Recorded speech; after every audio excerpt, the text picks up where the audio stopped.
नमस्कार, मैं हूं श्वेता सिंह। एक तो कोरोना, ऊपर से ब्लैक फंगस के अटैक ने नई टेंशन बढ़ा दी। टेंशन इसलिए भी ज्यादा है क्योंकि इस बीमारी का कनेक्शन कोरोना से है। अमूमन हर उस राज्य में इस बीमारी ने दस्तक दे दी है जहां कोरोना की दूसरी लहर कहर बनकर टूटी है। ब्लैक फंगस इन्फेक्शन यानी म्यूकरमाइकोसिस को लेकर बहुत सी जानकारियां रोज हमारे सामने आ रही हैं, जिसकी वजह से अफरा तफरी बढ़ती जा रही है। लेकिन घबराने की जरूरत नहीं, क्योंकि इस डर के पीछे कभी कभी आधी अधूरी जानकारी भी होती है। अगले आधे घंटे में हम ब्लैक फंगस की पूरी पिक्चर क्लियर करेंगे। यूपी, गुजरात, राजस्थान, पंजाब, चंडीगढ़, तेलंगाना, असम, ओडिशा समेत 8 राज्यों में ब्लैक फंगस इन्फेक्शन महामारी घोषित। महाराष्ट्र, हरियाणा, छत्तीसगढ़, झारखंड में ब्लैक फंगस इन्फेक्शन यानी म्यूकरमाइकोसिस के मामले रोज आ रहे हैं सामने। गुजरात के अहमदाबाद में 13 साल के बच्चे में ब्लैक फंगस का पहला मामला सामने आया। कोरोना पॉजिटिव होने के बाद बच्चे में दिखा लक्षण। हमारी इस लड़ाई में अभी इन दिनों ब्लैक फंगस की एक और नई चुनौती भी सामने आई है। इससे निपटने के लिए जरूरी सावधानी और व्यवस्था पर ध्यान देना जरूरी है। यूपी में ब्लैक फंगस से कई मौतें हो चुकी हैं। वाराणसी में एक मरीज का तो आधा चेहरा ही हटाना पड़ा। हरियाणा का गुरुग्राम ब्लैक फंगस का नया हॉटस्पॉट बन गया है। वहीं मध्य प्रदेश में रोज नए केस सामने आ रहे हैं। छत्तीसगढ़ की हालत भी खराब है, जबकि बिहार में भी इस नई महामारी के दस्तक से हड़कंप है।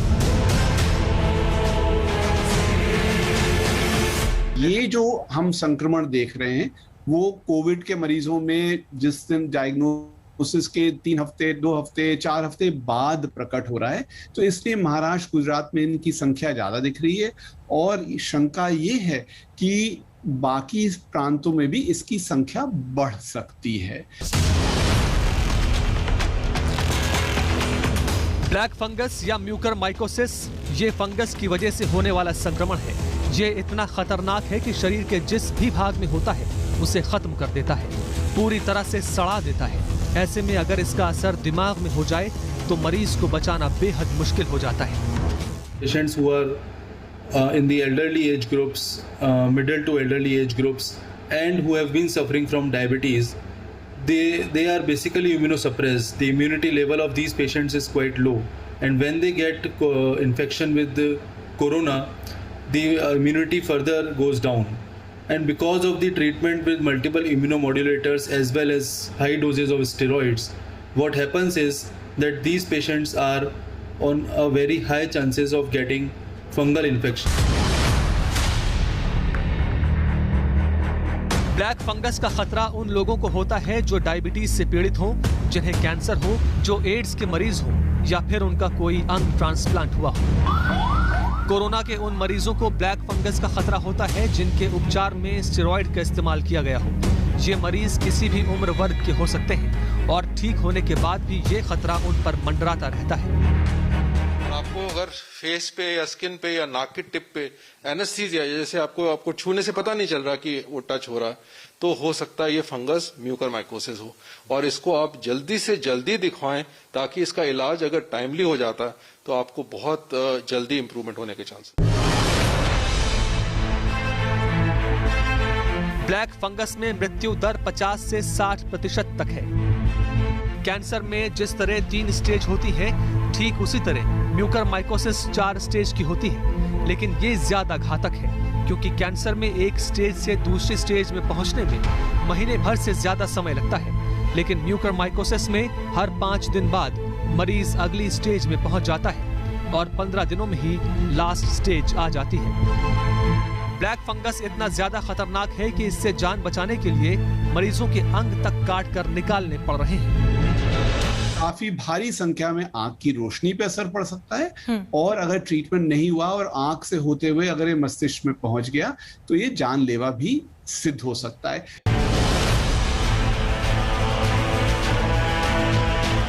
ये कोई नई बीमारी नहीं है। ये वायरस कई सालों से वातावरण में मौजूद है। ये मिट्टी, फल, सब्जियों के सड़ने की जगह खाद बनने वाली जगह पर पनपता है। इसकी मौजूदगी मिट्टी और हवा दोनों जगह हो सकती है। आपने अक्सर सड़े हुए ब्रेड, हफ्तों पुरानी बासी रोटी, प्याज या फिर नमी वाली जगह पर फंगस देखे होंगे। ये ब्लैक फंगस ही है। म्यूकोरमाइकोसिस एक फंगल इन्फेक्शन है। इसके जो स्पोर्स हैं इस फंगस के, वो मिट्टी में भी पाए जाते हैं, हवा में भी पाए जाते हैं, कुछ हद तक ये कहते हैं कि फूड में भी पाए जाते हैं। लेकिन ये फंगस जो है लो विरुलेंस है, यूजली इन्फेक्शन नहीं करता है। और अगर हम कोविड से पहले की बात करें तब भी ये फंगल इन्फेक्शन देखा जाता था, लेकिन इसकी इंसिडेंस बहुत कम थी और रेयर इन्फेक्शन था। उन लोगों में देखा जाता था जिनकी शुगर बहुत ज़्यादा है, डायबिटीज़ अनकंट्रोल्ड है, या जिनको ट्रांसप्लांट हुआ हुआ और फिर वो इम्यूनोसप्रेसेंट ड्रग्स पे जिससे उनकी इम्यूनिटी कम है, या कैंसर के ऐसे पेशेंट्स हों जो कीमोथेरेपी पे हैं। आम लोगों में ये यूजली नहीं पाया जाता था, तो इसलिए नई बीमारी नहीं है। ब्लैक फंगस को कोविड के इलाज के दौरान दी गई दवाओं का साइड इफेक्ट माना जा रहा है। कोविड-19 के गंभीर मरीजों के इलाज में स्टेरॉयड के इस्तेमाल की वजह से ब्लैक फंगस के केस बढ़ रहे हैं। कोरोना के इलाज के दौरान जब मरीज ज्यादा सीरियस हो जाता है तो डॉक्टर हैवी स्टेरॉयड देते हैं, जिसकी वजह से मरीज का इम्यून सिस्टम बहुत कमजोर हो जाता है। उस समय जब मरीज को ऑक्सीजन दिया जाता है तो उसके मुंह या नाक के आसपास नमी जम जाती है। ये नमी ही ब्लैक फंगस को दावत देती है। कोविड इन्फेक्शन में जो हमारे हम अगर हम ब्लड काउंट्स देखें तो एक सेल लाइन जो है जिसको हम लिम्फोसाइट्स कहते हैं वो कम हो जाते हैं, लिम्फोपीनिया हो जाता है। तो उसके कारण बॉडी में जो CD4 CD8 सेल्स हैं वो कम होते हैं और उसके कारण अपॉर्चुनिस्टिक इन्फेक्शन, फंगल इन्फेक्शन के चांसेस बढ़ जाते हैं। ये फर्स्ट वेव में भी देखा गया था, और अगर हम 2003 सार्स की बात करें तो तब भी अगर डेटा देखें तो तब भी फंगल इन्फेक्शन कुछ हद तक ज़्यादा रिपोर्ट किया गया था। लेकिन इस दफ़ा जो हम इसको ज़्यादा देख रहे हैं उसके कारण दो और हैं। एक कारण ये है कि कई ऐसे पेशेंट्स हैं जिनको डायबिटीज़ है, शुगर की तकलीफ है, और अगर वो कंट्रोल ना हो तो उनमें भी ये फंगल इन्फेक्शन के चांसेस ज़्यादा होते हैं। और तीसरा जो बहुत इंपॉर्टेंट कारण है, miss use of steroids. Steroids जो पेशेंट्स ले रहे हैं जिनको डायबिटीज़ हैं और साथ में कोविड है, अगर ये तीनों चीज़ें इकट्ठी मिल जाएं तो वो चांसेस ऑफ फंगल इन्फेक्शन एकदम बढ़ जाते हैं। यहाँ एक बात जानना जरूरी है कि हम आप रोज इस तरह के ब्लैक फंगस का सामना करते हैं। ये हवा में हर वक्त मौजूद होता है, लेकिन मजबूत इम्यूनिटी की वजह से हमें संक्रमित नहीं करता। लेकिन जैसे ही स्टेरॉइड्स की वजह से कोरोना मरीज का इम्यून सिस्टम कमजोर होता है, ये फंगस अटैक कर देता है। ब्लैक फंगस का संक्रमण उन लोगों में होता है जिनकी इम्यूनिटी कमजोर होती है, लेकिन जो मेडिकल कम्युनिटी है इस बात को लेकर थोड़ी सी राहत महसूस कर रही है कि यह संक्रामक बीमारी नहीं है, लेकिन अभी भी कोई चांस नहीं लिया जा रहा है। इस बीमारी का खतरा उन लोगों को भी है जिनका शुगर लेवल हाई होता है, जिन्हें डायबिटीज होती है। यहां यह समझना जरूरी है कि यह फंगस इंसानी शरीर में कैसे प्रवेश करता है। कोरोना के सीरियस मरीजों के लिए ऑक्सीजन संजीवनी है, लेकिन इस संजीवनी के साथ ही ब्लैक फंगस का जहर इंसान के शरीर में प्रवेश कर रहा है। क्योंकि फंगस हमेशा नमी वाली जगहों पर पनपता है, इसलिए ऑक्सीजन मास्क के आसपास ये सबसे पहले दस्तक देते हैं। यहीं से नाक के जरिए शरीर में इसकी एंट्री होती है।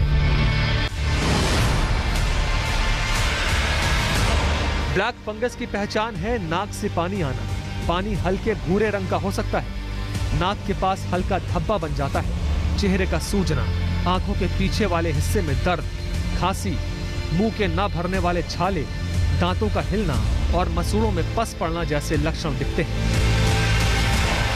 नाक के बाद ये मुंह में पहुंचता है, जिसकी वजह से खांसी या फिर खून की उल्टी हो सकती है। इसमें नाक में ऊपर की तरफ सूजन आ जाती है। नाक के बाद ये पहुंचता है आंख में, तब आंख लाल होने लगती है। जैसे ही नाक के पास सूजन शुरू हो, समझ जाइए खतरा शुरू हो गया है। आंख के ऊपर स्वेलिंग आना, आंख से कम दिखाई देना, माथे के ऊपर स्वेलिंग आना, चीक के ऊपर स्वेलिंग आना, दांतों का ढीला हो जाना या तालू अंदर से काला हो जाना। अगर इस तरह की कोई भी सिम्टम्स होते हैं, नाक से कुछ ब्लड मिक्स डिस्चार्ज आता है, तो ये सारे सिम्टम इस बात की ओर इंगित करते हैं या आंख की रोशनी कम होती है कि पेशेंट को ब्लैक फंगस का इन्फेक्शन हो सकता है। और खास तौर से वो पेशेंट जो किसी भी तरह से इम्यूनो कंप्रोमाइज्ड है, मींस उनकी इम्यूनिटी किसी भी वजह से कम हुई है, चाहे वो डायबिटीज की वजह से कम हुई हो, चाहे वो कोरोना वायरस के इन्फेक्शन की वजह से कम हुई हो, चाहे कोरोना वायरस इन्फेक्शन होने पर जो स्टेरॉइड्स दिए जाते हैं या इम्यूनोमोड्यूलेटर्स दिए जाते हैं उसकी वजह से इम्यूनिटी कम हुई हो, इन सारे ही पेशेंट्स में ब्लैक फंगस होने का डर होता है।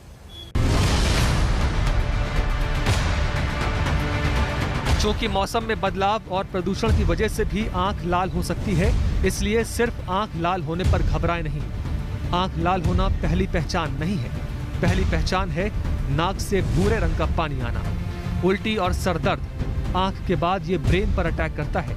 अगर ये ब्रेन में चला गया तब स्थिति बेहद खतरनाक हो जाती है। नेजल एंडोस्कोपी एक डायग्नोस्टिक टूल है जिसमें हम नाक के अंदर एंडोस्कोप डालते हैं, देखते हैं यहाँ पर कहाँ पर ये फंगस है, एंड उस फंगस को हम स्वैब लेके उस डिस्चार्ज को, उस क्रस्ट को, उस ब्लड क्लॉट को, उस स्वेलिंग को जहाँ पर भी है ये, हम उससे एक स्वैब लेते हैं। स्वैब को लेके हम पोटेशियम हाइड्रोक्साइड में लगा के उसको फंगल स्पोर्स के लिए चेक करते हैं और देखते हैं ये फंगस है कि नहीं इसमें।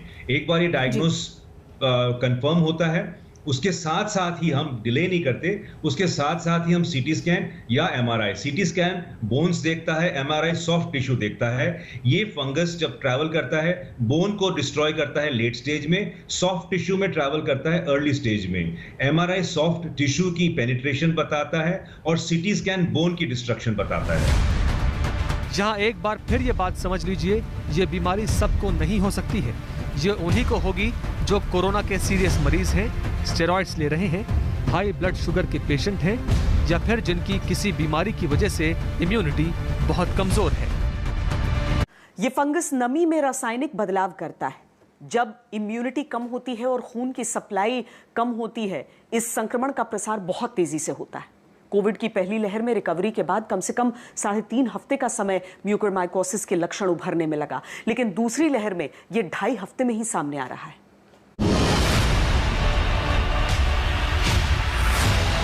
इसके इलाज के लिए जरूरी है इसकी जल्दी पहचान हो। एंटी फंगल दवाएं पर्याप्त और सही मात्रा में ठीक समय से दी जाएं तो ये फंगस काबू में आ सकता है। इलाज शुरू होने में जितनी देर होती है उतना ही मरीज को खतरा बढ़ जाता है।